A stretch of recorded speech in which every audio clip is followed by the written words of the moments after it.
Hi, friends. This might be a little bit of a long one for some people because it includes a little bit about quantum energy healing, parenting, and just general life stuff for anyone who's interested.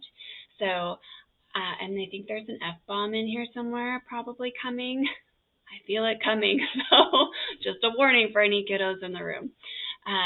Okay, so quantum energy healing. Why am I talking about this? Well, frankly, that's why I just feel compelled to do videos, is to share what I'm learning in my practitioner program for this, because it's so helpful in my own life, and I just want to see if it's helpful for anyone else. So, quantum energy healing is just a bunch of words, really, to say that our energetic field is affected by lots of stuff, and what affects out here, what we can't feel, see, or hear, gets expressed in our 3D body and affects how we feel physically, emotionally, and mentally. So that's why it's important, and that's why I want to work in that field. And I won't go into quantum physics today. You're welcome. But there's some really good books and TED Talks out there. One book I really love is called The Quantum Doctor, and it kind of got me started down this road. So I kind of wanted to talk about some examples today just to cement in what this means and what it looks like. And I wrote it down a little bit, so I probably will read a little bit because I can't remember all of this stuff. I need to focus. So bear with me here. And I'm trying to stop saying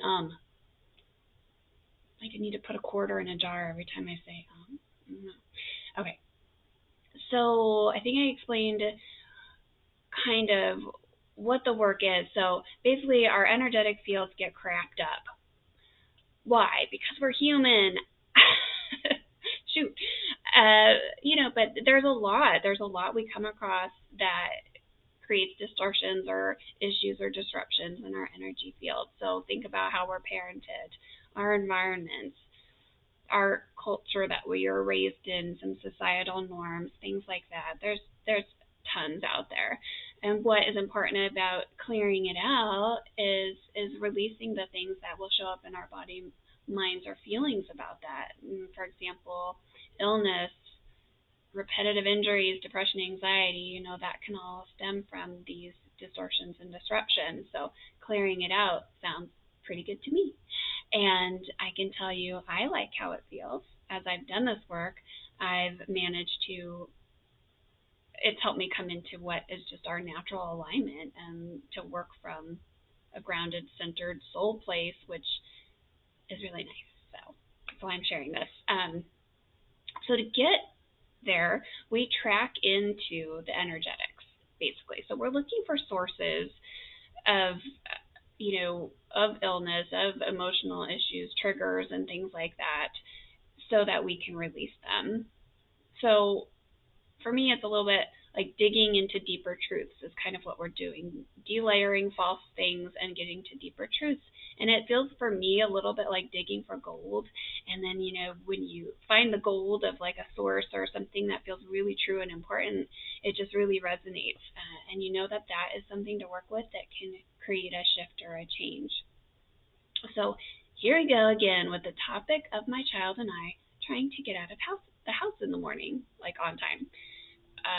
The reason why this is a good example is because it really is our everyday life stuff, triggers that where we do the work. So, and this just is one that I did a lot of work on lately that felt really good, and I wanted to share the kind of what success I found. So with the situation, I think I started out in like a frustrated place with my child being like, okay, dang it, why can't you just listen to me? Let's get out the door. Let's go from A to B. And not saying that exactly to her, but yeah, being like, okay, kiddo, I'm frustrated right now. I know that I was giving off a lot of vibes. And then I dug in and found some deeper truths, like, okay, let me sit with this in my awareness and do some work here. Okay, this child is not trying to make me crazy. So, let's clear away that kind of thing of like, oh, kid, what are you doing to me, right? We do that so easily, let these things build up. So I cleared that away. Okay, she's not not listening. I'll put that. Well, she's not listening. She's not doing that on purpose. She's actually really focused on something that she finds very cool, right? And so, I'm just kind of calming down about these things. So I thought, okay, I'm doing pretty good here. I'm just calmly saying stuff like, okay, kiddo, we still need to go. I still need you to focus on this, and we're not doing so great this morning. We're gonna be late. Blah blah blah. Okay, we get out the door, pretty calm. So I'm thinking I'm doing pretty well, right? Okay. So what prompted me to dig a little deeper with this was one day we got in the car and she said, "Hey Mom, did I do better today? I know I'm not really good at this." And she kind of looked a little defeated and she was looking for approval from me. And I just felt like, oh, I hadn't realized how much she'd been internalizing it. I thought, shit,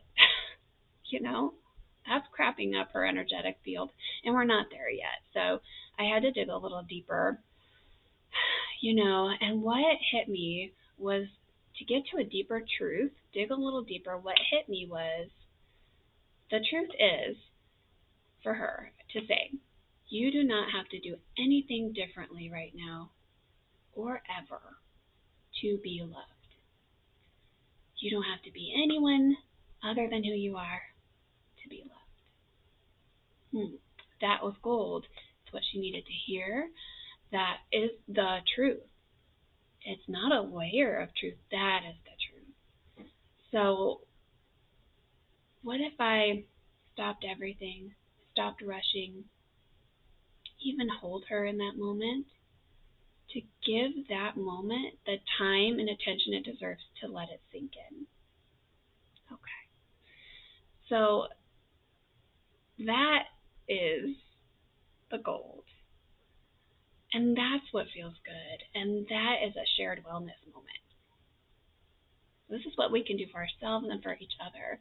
And that's what quantum healing is all about. It's just about living at that level of truth, that healing level, that aligned level where we're sharing wellness rather than crap. Hey. So how often do we live at this level? Or communicate it? I mean, how many times has someone said that to you, that you don't need to be doing anything differently to be loved, maybe even in your ugliest moment or where you're self-judging? I'm sure there are people in your life who have thought it. Did they say it out loud? How often do we do that? We have these really good, solid, easy habits, a lot of us, of just being reactionary. That's a very typical, easy habit. What if we could change our habits? I was trying to make that deeper levels, layers of truth my habit, and it's like, oh, I had to go even deeper. This is where I want my habit to be formed from.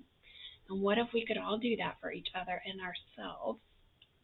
What would that look like? Well, the funny thing is, it would probably look a little weird at first, right? Think of, like, maybe saying something like that to your teenager when they're, I don't know, like being super rude to you and mad, or a coworker who's having a bad day, or like if you said something like that, these deep level, like, soul truths to try to hold them in the moment, I mean, they'll probably look at you like you're a big weirdo, because it would feel weird to them because it's not common, I think. So it would be really cool to get to a place where this kind of talk and this kind of way of being, it doesn't feel weird. This is normal. That would be nice. So I think it's possible. I think it's important. And I think the other interesting thing that happened for us was it really expanded my perspective on our whole situation and how we function. So there's all these possibilities with this kind of work. So I just happened to be listening to this TED Talk on ADHD. This is not a diagnosis that I carry or my child carries, but I was just listening, and the person speaking described traits of an ADHD brain that sounded so familiar. So, when I'm trying to get my child from point A to point B, I say she's really squirrely. So am I. The way it shows up for me the most is I forget things, and it's usually important things, and I lose things from here to there. I can lose something, and it's usually important. It's usually the car key. And, it made me think like maybe we don't have point A to point B brains. And that's okay because our brains have these way other amazing superpowers like we all do. Our routine is more like that from A to B. Like how we function looks a little bit more like chaos or a circus to someone else's brain. Um, but that's kind of what works for us. And I realized, when we do other tasks, we turn on music and we dance together and like we get it done. And so I'm thinking, okay, well, what if that's a truth of how we function? And what if I lean into that? Instead of trying to make it a straight line in the morning, that doesn't feel right. So I'm bumping up against how we're not functioning and creating attention. Okay, what if I lean into the circus? Okay. Embrace the chaos. That actually feels good. It feels more true. Um, so I thought, okay, so what if we turn on music, zigzag our way in the morning, out the door, and then high five each other when we get there? And then the truth is, what really hit me was my child and I in the morning, we're not fucking it up. We're funking it up. We turn on the funky music and we get it done.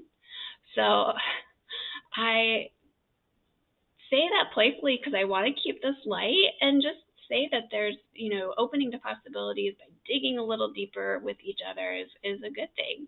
And I invite you to dig a little deeper with yourself, with each other, and keep it light. Funk it up and have a nice day.